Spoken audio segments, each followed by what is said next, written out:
Hello everyone and welcome to Keep It Classical, where today we talk about the music of the early Christian church. It's important to talk about the early Christian church because so much of the music during the next 1,000 years or so is inseparably intertwined with Christianity. But don't worry, you don't have to be a Christian to understand and appreciate the context of this art. We're going to talk about religion in an objective way so that we can more fully appreciate where this music comes from. Let's get started.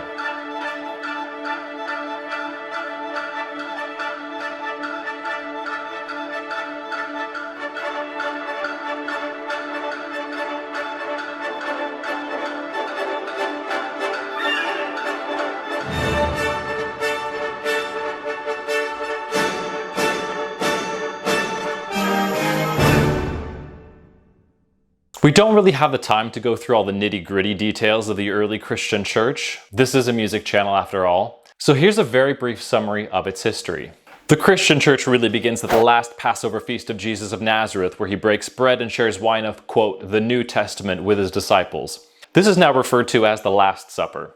Jesus is then crucified by the Romans at the behest of members of the Sanhedrin. According to the New Testament, 3 days later, Jesus rises from the tomb and visits his disciples. After 40 days on earth, Jesus ascends to heaven. Peter and the disciples are given charge to lead the church. The Holy Ghost falls on them in what we now call the Day of Pentecost. They proselytize to different territories outside Judea. Apostles and Christians are martyred for their beliefs. The church continues to expand. Emperor Constantine becomes converted. A year later, Constantine legalizes Christianity in the Roman Church. He gathers a group of religious leaders and thinkers to Nicaea to codify religious beliefs. Theodosius I then makes Christianity the official religion. Different regions, to be called dioceses, are overseen by various leaders to be called bishops, with the Bishop of Rome leading them all and being called the Pope. Religious rites and modes of worship begin to be codified and standardized. A calendar of important dates to observe begins to be kept. Increasing political and theological tensions between the West, Rome, and the East, Constantinople, lead to the Great Schism, which forever separated the two. The West became known as the Roman Catholic Church, and the East became known as the Byzantine Church, and later the Orthodox Church. Okay, let's stop there. Take a breather. We only got to the year 1054. A lot happens here. Moving forward, we're going to focus the majority of our time on music associated with the Roman Catholic Church, because a large amount of classical music is associated with it. But the Orthodox Church has a rich history associated with it as well, and we will come back and revisit classical music that comes from this tradition at a later point. Let's go back and trace the development of music through all of that. Let's start with the Last Supper, which is where we first see music mentioned in the Christian church. In the Gospel according to Matthew, when the supper had ended, it reads, "And when they had sung an hymn, they went out into the Mount of Olives." A hymn is a poem or song to use in religious worship or praise. The hymn they're referring to probably came from their Judaic tradition, very likely a Psalm of David. As the church grew, singing continued to be an important part of worship. These songs used in worship have become known as plain chant or plain song. They are sung in what's called monophony, or one voice. Different styles or dialects of chant began to pop up in different regions. Eventually, the local dialects were replaced with one specific style of chant called Gregorian chant. They're called Gregorian because they're attributed to Pope Gregory. Legend has it that the Holy Ghost, in the form of a dove, sang the chants to Gregory, who then dictated them. It's a good story, but like most good stories, it's probably not true. Just like Harry Potter.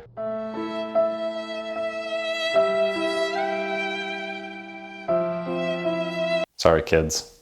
The chants were probably notated closer to 2 centuries after the Pope's Gregory's. Let's listen to an example of plain chant. But before we do, let's talk about some things to listen for.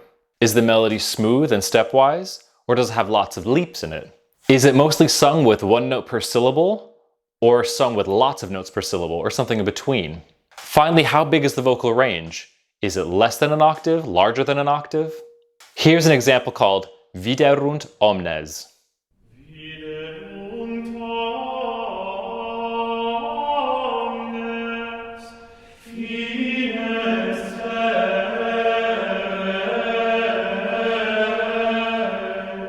salutare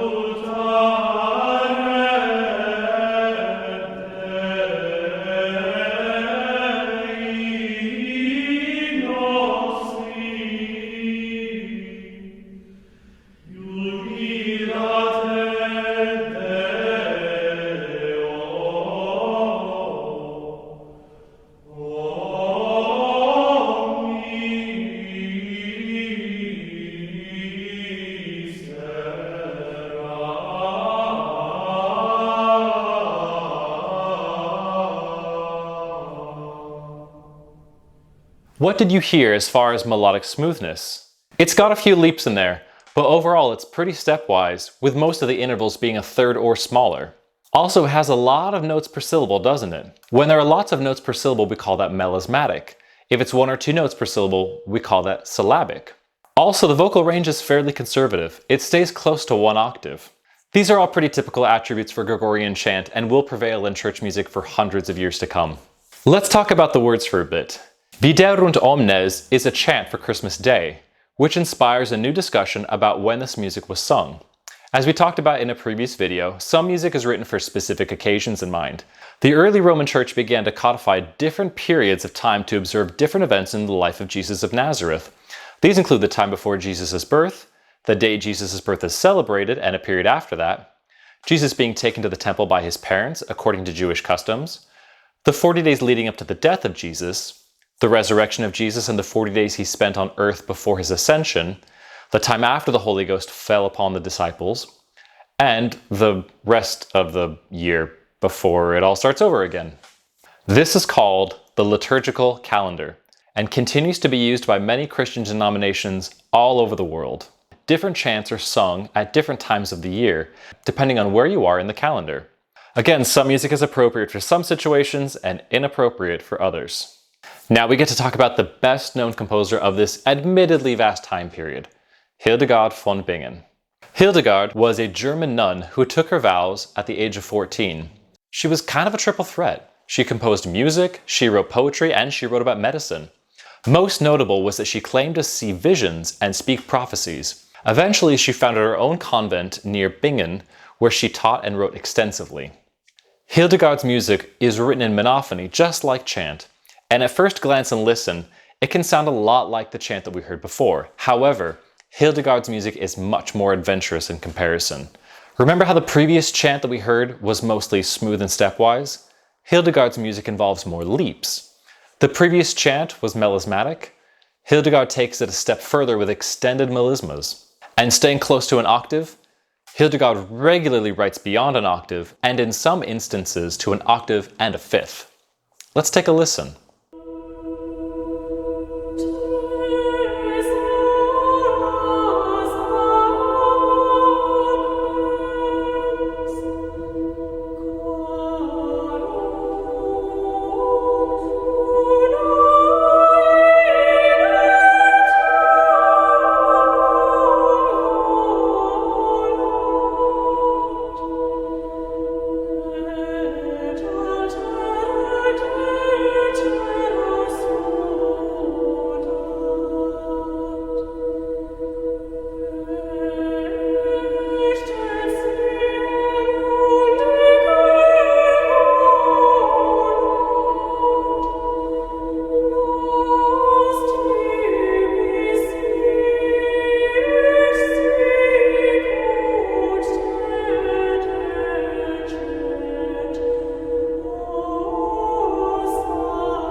Hildegard, in many ways, is a thinker ahead of her time.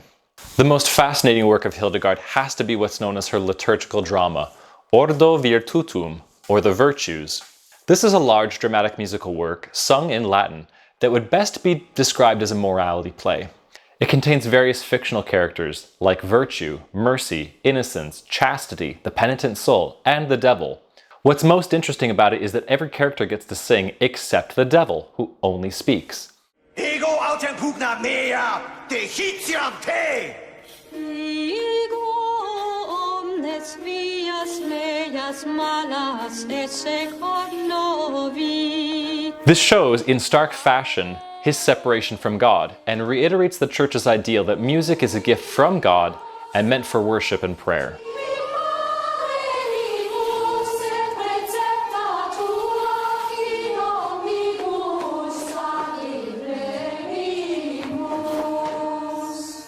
I think at this point, we should talk about how music and the Church have always had, at best, an uneasy truce between each other.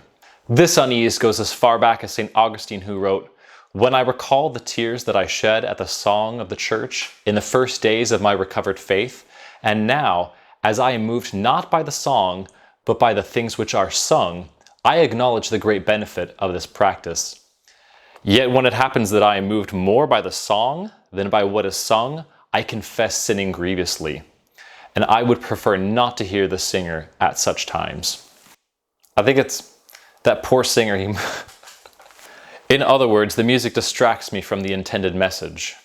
On the other hand, Claudio Monteverdi is attributed to saying, "The end of all good music is to affect the soul." In other words, music itself can inspire us to be better. The church did make it possible for lots of amazing music to eventually be written, but under an untrusting eye. Musicians in turn have sometimes seen the church as necessary for their livelihoods, but sometimes overbearing towards their art. The essence of musical history can be distilled down to this. The church says, "Please make music, but don't get too crazy." To which the musicians replied, "Oh, we gon' get crazy." That's all for now. Next time, we'll talk about the High Middle Ages and the birth of polyphony. If you heard something that you enjoyed, or learned something interesting, share it with friends and family. In the meantime, if you like this video, give it a thumbs up, hit the subscribe button for more videos, follow me on Instagram at Matthew D. Nielsen, and remember, keep it classical.